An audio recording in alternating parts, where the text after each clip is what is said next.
Guys, it's me, Joshua, aka Future Filmmaker 39480 here, once again with another live ranking. Yes, I decided I enjoy doing rankings live, but I'm still going to do rankings in my other traditional way. I just want to try something different.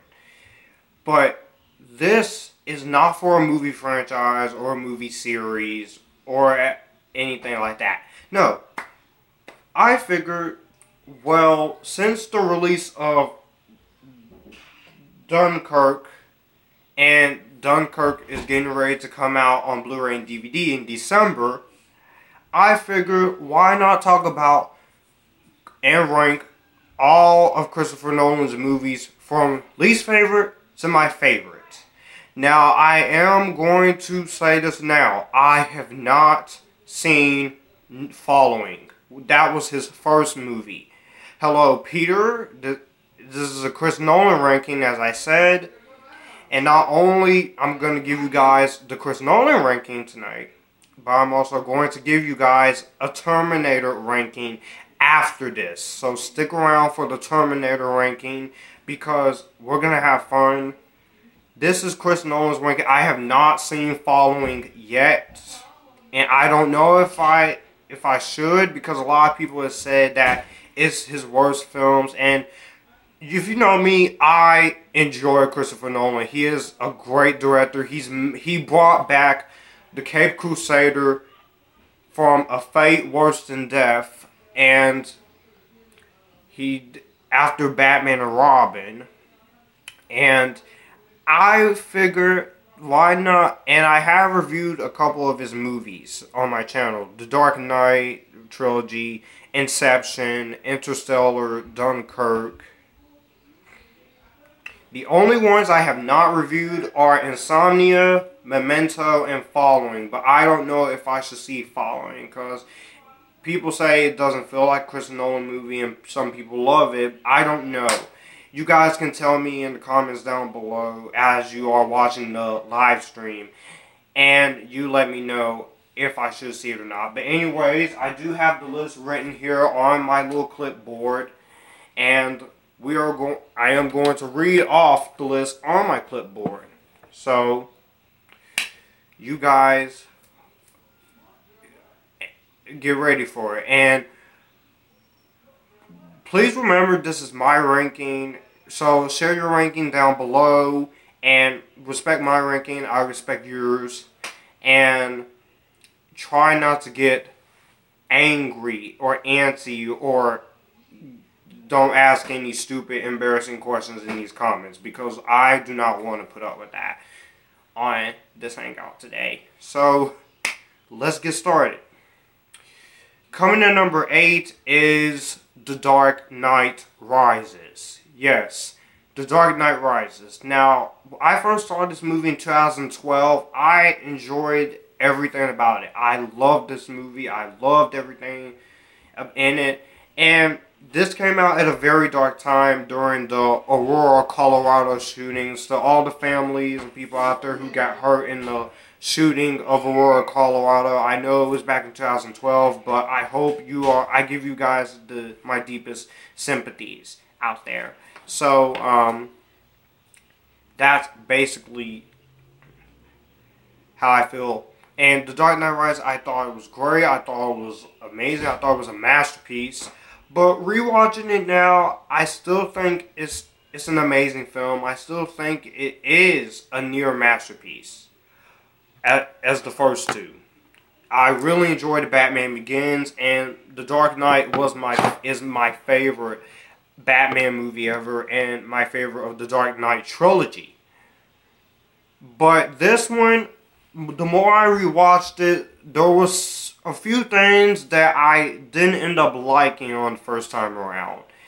I really enjoy Anne Hathaway's interpretation of Catwoman. I really thought that she did a great job as Selena Kyle Catwoman. Is she better than Michelle Pfeiffer? No, she's not better than Michelle Pfeiffer. But I respect your opinion, Peter, if you think Dark Knight is overrated. But we're talking about The Dark Knight Rises. The Dark Knight Rises is my least favorite film in the Chris Nolan Dark Knight trilogy. I do enjoy it, but again, let me talk about it. I really love Anne Hathaway's interpretation of Catwoman. I think she did something. Is she better than Michelle Pfeiffer? No. She is much better than Halle Berry, though, even though I did like the Catwoman movie as a guilty pleasure. I know it's a bad movie. Don't come at me, guys. But I really do love the suit that they gave her. They gave her a home motorcycle. That was pretty cool. And she looked hot in the costume. I love the performances from everyone. Kristen Bell, Michael Caine, Gary Oldman, Morgan Freeman, Joseph Gordon-Levitt, Marion Cotillard. They're really good too. And the action is still great, especially the way it's shot. Chris Nolan shot this very good.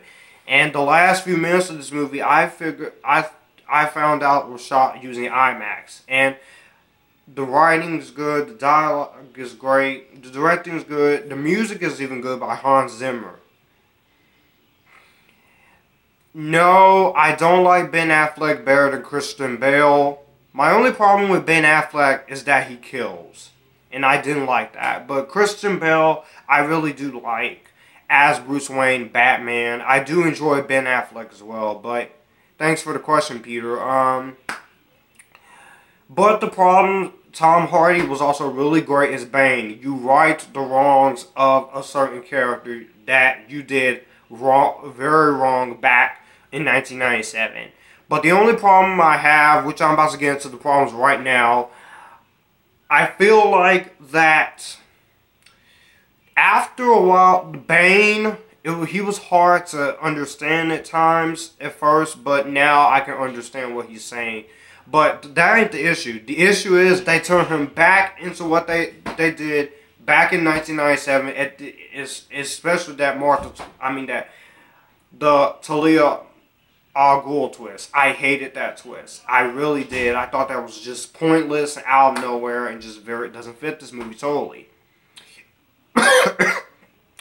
Also, Michael Caine is underused in this movie. I get it. He doesn't want to bury Bruce Wayne if he's going to keep doing this to himself. But Michael Caine should have done more. He gives an emotional performance there. He has great lines, too.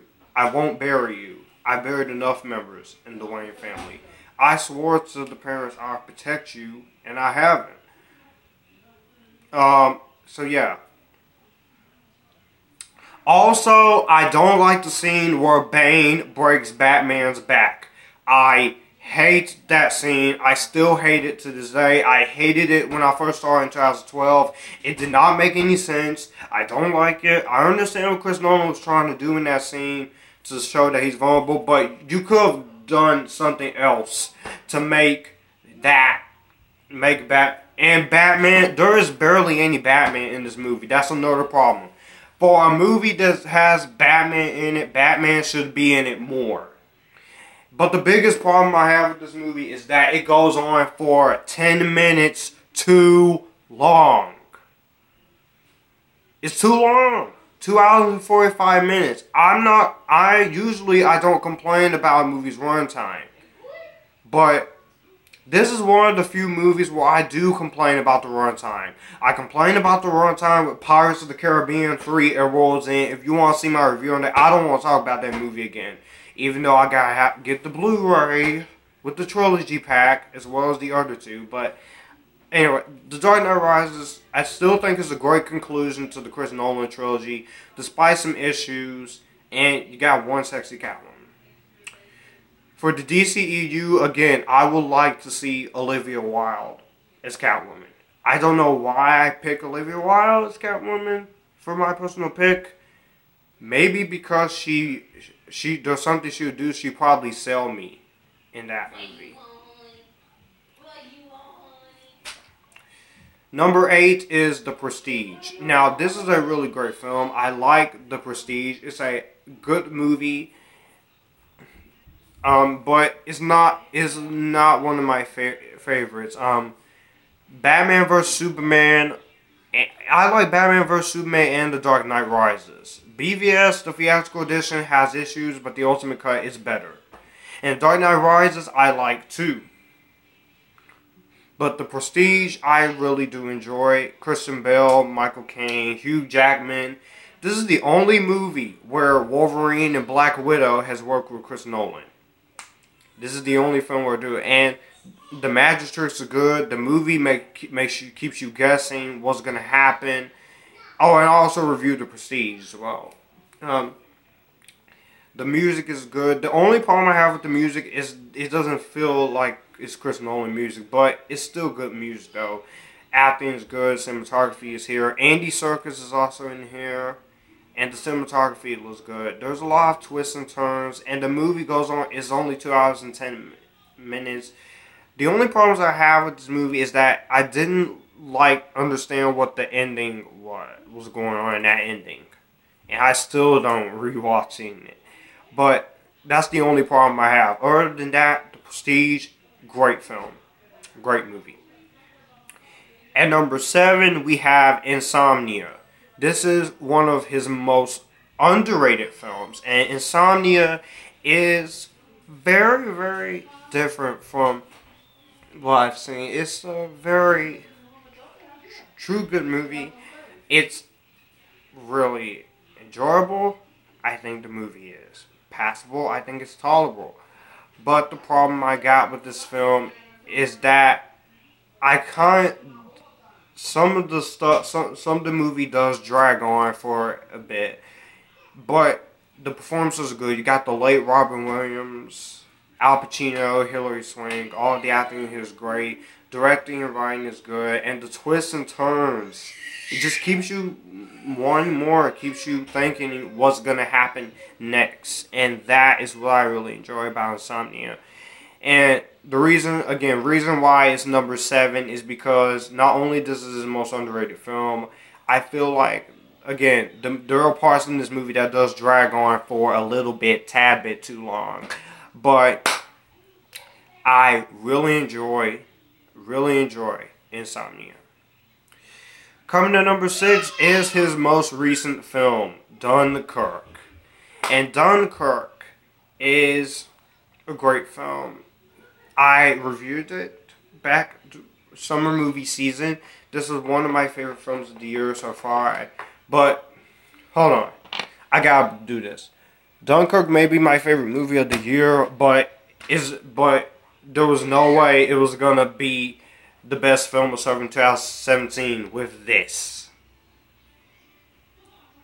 This is still my favorite movie of the year, though, and my favorite film of the summer. And my favorite superhero movie of 2017. Yeah, I said it.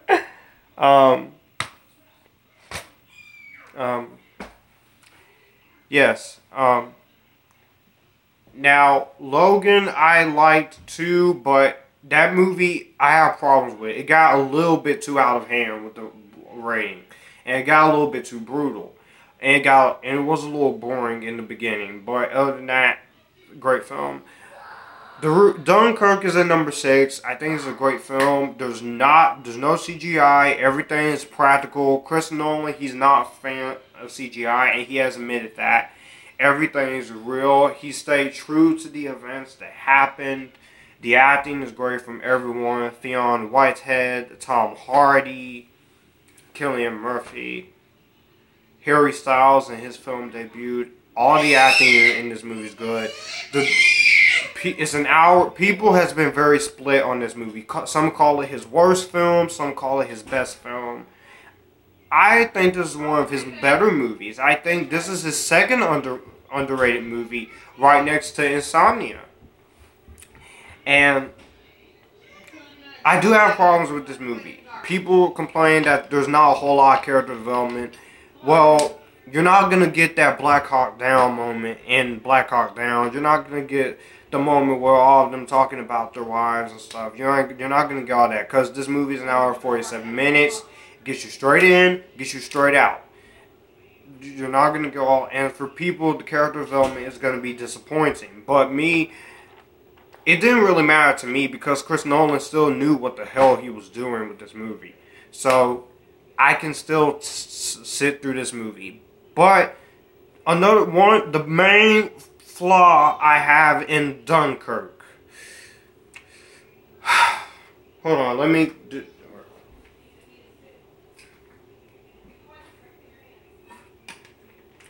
Oh. Okay. You're not gonna like hearing this, but the main flaw I had in this movie is that there is no women. There's no girls. This is his first movie where there's no girls in it. And that kind of disappointed me because I was expecting a girl to show up later on in this movie. But nope, it's all men. And I know for some people, including one of my YouTube friends, John Avenger 71985, that can be a problem. He has not seen this movie yet. And even if there are no girls, I would still encourage you to watch this movie. But that's the main problem for me, is that you could have put a girl in this movie. But it's Chris Nolan, so what can you do? And Dunkirk, this is one of my favorite World War II movies. This is my second favorite, right next to Black Hawk Down, which is my favorite Ridley Scott movie. And I will do a top 10 Ridley Scott video and a top 10 Steven Spielberg video. I might do it live or just do it normally. But anyways, anyway, let's continue on. If you haven't seen Dunkirk, Peter, I would definitely recommend it when it comes out on DVD and Blu-ray in December. And who knows, there might be a 4K version of the movie, but I'm not going to 4K. I'm going to regular, standard Blu-ray, and that's what I'm going to do. So, at number 5, we have, to me, well, the most underrated Chris Nolan movie. Number 3 is Insomnia, my third underrated film. Number 2 is Dunkirk. The most underrated movie this guy has done. I don't know why so many people hate this movie. Interstellar. Yes, this is my magazine I got back when I was going to high school. They were giving away, my school, they were giving away magazines, and I have showed my magazine collection. I have more magazines, so I will show an updated collection. And they were getting rid of this, and so I took a couple of Entertainment Weekly home. As you can see, it's Matthew McConaughey, gorgeous, and Hathaway, and you have this beautiful redhead here, Jessica Chastain. Now, Interstellar, I feel, is totally misunderstood. I don't know why so many don't like this movie. I can sit here and say why people don't. As a matter of fact, this is live. I'm going to get my order. Let me get something real quick.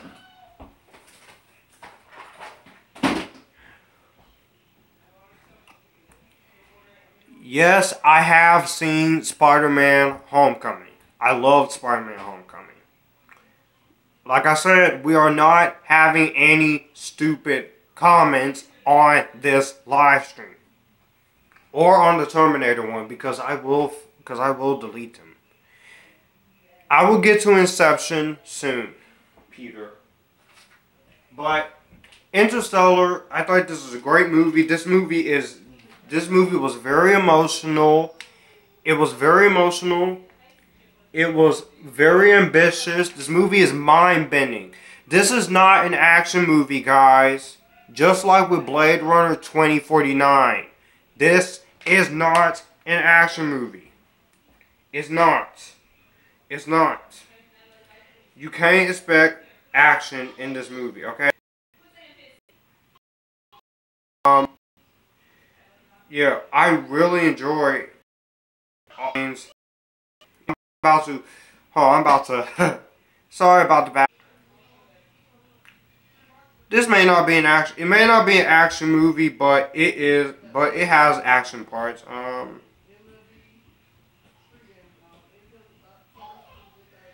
But yeah, Interstellar is Chris Nolan's most underrated film. I think people just go to this movie and call it a bad movie, all because it wasn't what they're expecting. Now, the movie has a 71% on Rotten Tomatoes, which is well deserved. But, okay, the audience score is at 85%, and it has a certified fresh 71 on Rotten Tomatoes.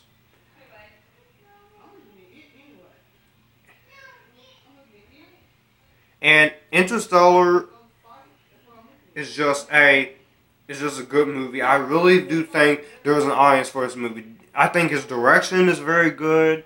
I think the acting is pretty good. The movie is pretty solid. The movie, it was nominated for Best Sound Mixing, Sound Editing, Production Design. It won for visual effects, and I'm upset that this movie didn't get a Best Original Score. Hold on. But I don't feel the length in this movie. It's long, but I didn't feel it. And all the acting is great. Matthew McConaughey, Jessica Chastain, Anne Hathaway. All the acting here is great. It's fine. It's decent. It's entertaining. And I love I love Mackenzie Foy in here. Mackenzie Foy is really good. And so I do think saying I'm very happy to I want to get Steelbook, but I'm just gonna get the Blu-ray.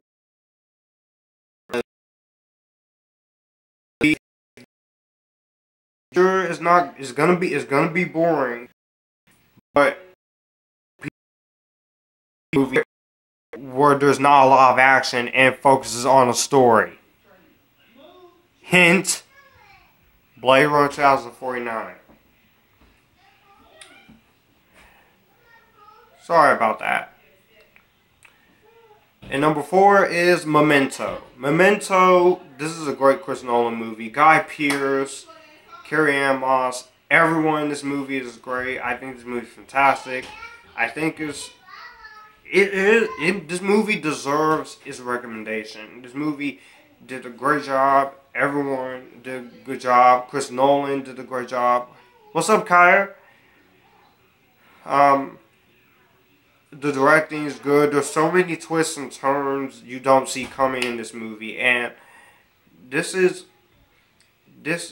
written by him, but the story for the film came from his brother, Jonathan Nolan, and I've been doing good, thank you. Memento is just a very great movie.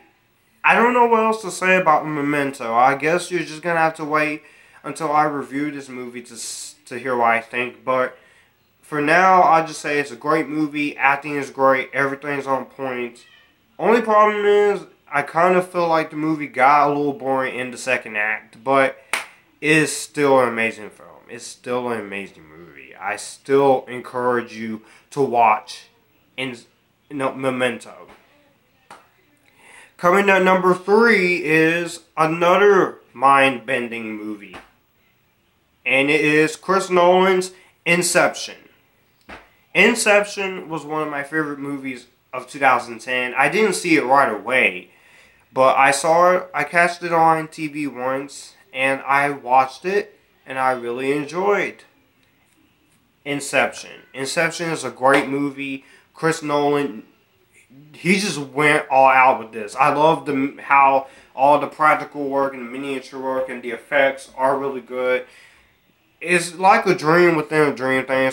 There's a lot of twists and turns in here. The mind trippy stuff makes you think. This whole movie makes you think. What if a dream can become reality? And that all the mind trippy stuff, it's just out of this world fantastic. Cinematography is great in this movie. Chris Nolan wrote and directed a excellent, mind-blowing film. This movie is mind-trippy. This movie, I have a new playlist with some of my movie reviews I did that makes you think. And if you want to check that out, you can go on my channel and you can find those there. In that playlist, I have the 2 Blade Runner movies, Doctor Strange, my original review. I'm going to be re-reviewing that for the 1-year anniversary. The action, Girl with the Dragon Tattoo, the American version, which is my favorite David Fincher movie. I'm going to have to do a ranking of his films at some point. Just go check it out. But this movie, the acting was great. Leonardo DiCaprio, this is his best role he's ever done. I love him in Titanic, and I know a lot of people are hesitant to watch The Wolf of Wall Street because it's long and because of Margot Robbie. But I love The Wolf of Wall Street, and The Revenant was great. He finally got his Oscar last year. Other cast is great. Ken Watanabe, Ellen Page. I know some people don't like Ellen Page. You don't have to tell me in the comments. I like Ellen Page. I know she's gay. I know that certain other celebrity actresses I like is gay, like Cara Delevingne, Amber Heard. But I'm giving Amber Heard a chance as Mira in Justice League and in Aquaman. So you people can hang that up. But anyways, Inception is a great film. I really do enjoy it. I would definitely recommend you buy this on DVD or Blu-ray. I put this on my Amazon wishlist for DVD because it has the special features intact to it. And the Blu-ray does have special features too. But as I said, I will start collecting Blu-ray soon. But I'm still going to keep my DVDs and mix it up. Every time I get something new. Mix it up. DVD, Blu-ray. DVD, Blu-ray. And also Blu-ray, DVD combo packs. So, Inception. I don't have much more to say. Go check out my review if you want the full tour. Now we're down to the top 2. Number 2 is Batman Begins.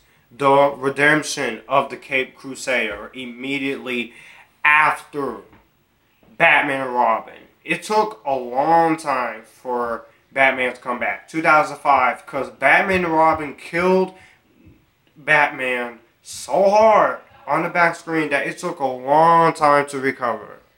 And boy, was the recovery worth it, because this was great. Chris Nolan, you outdid yourself.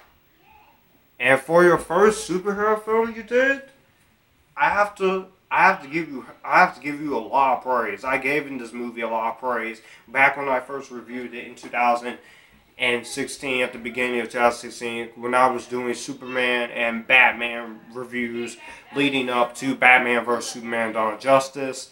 I might have to update those Dark Knight trilogy reviews, but you guys can tell me as you're watching this, because I still have one more movie from this guy to talk about. But Batman Begins, I thought it was a turn to form for Batman. It really did something different. It showed us his origin, which is something the Keaton and Burton Schumacher movie showed, but didn't really go into full detail. This movie, you see the origin of him, his parents dying, and the origin is done here better.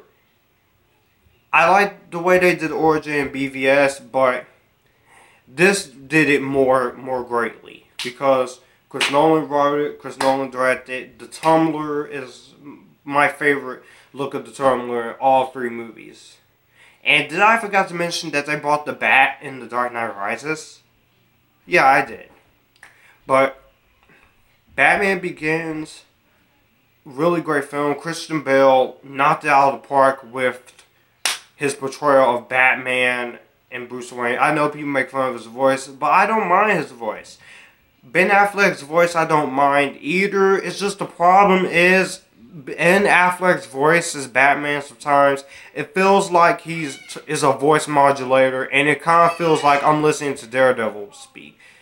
It's certain scene in BVS where he's like, I understand. I'm like, you sound like Daredevil, man.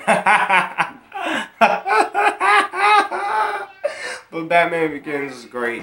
Katie Holmes, Gary Oldman, Morgan Freeman. Everything is great.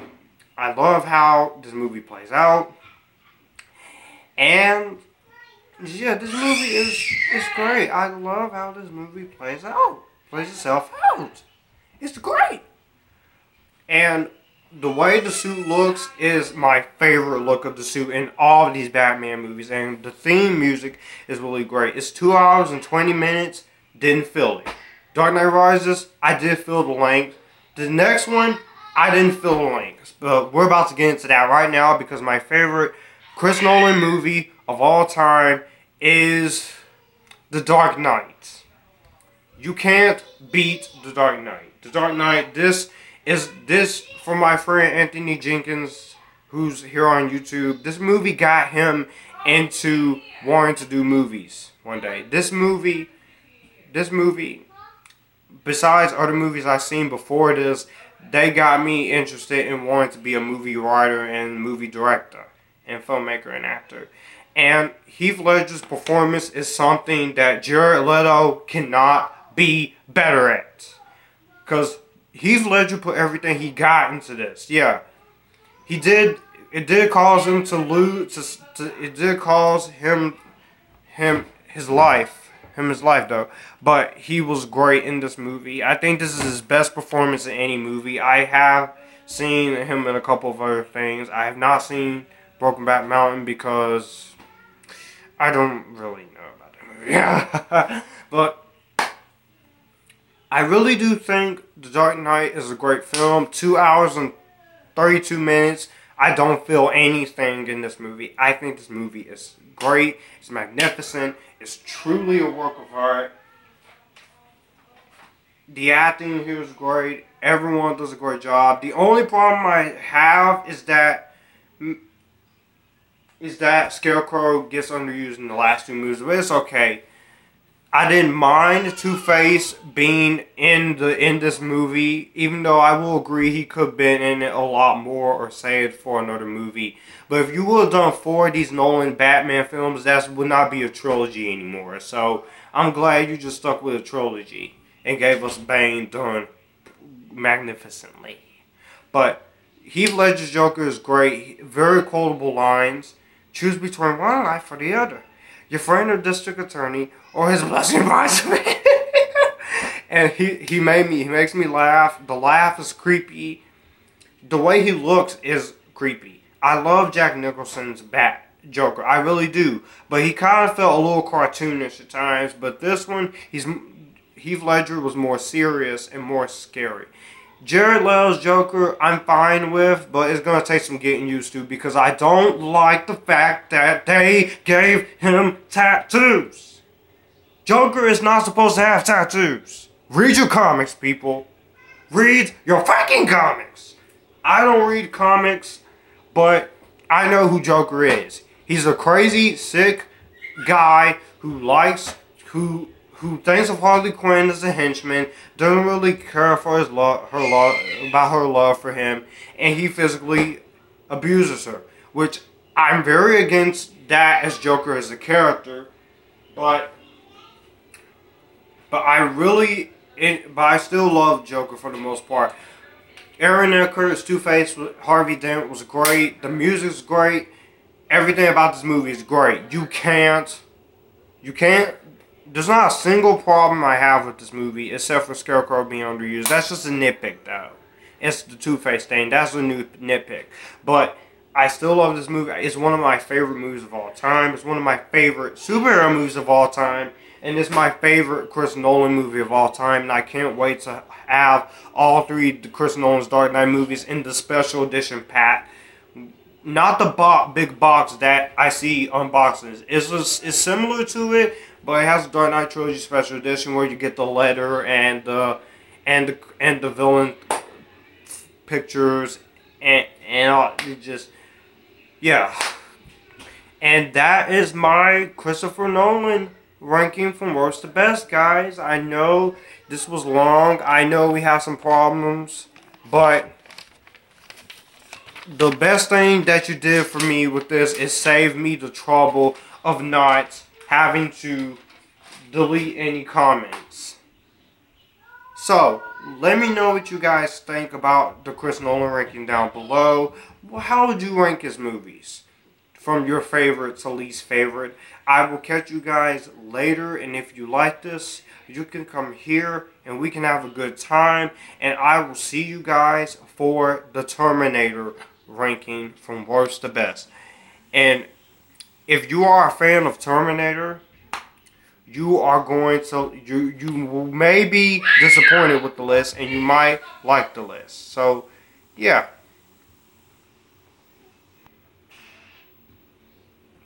I will see you guys later. Bye. And again, stay tuned for the Terminator.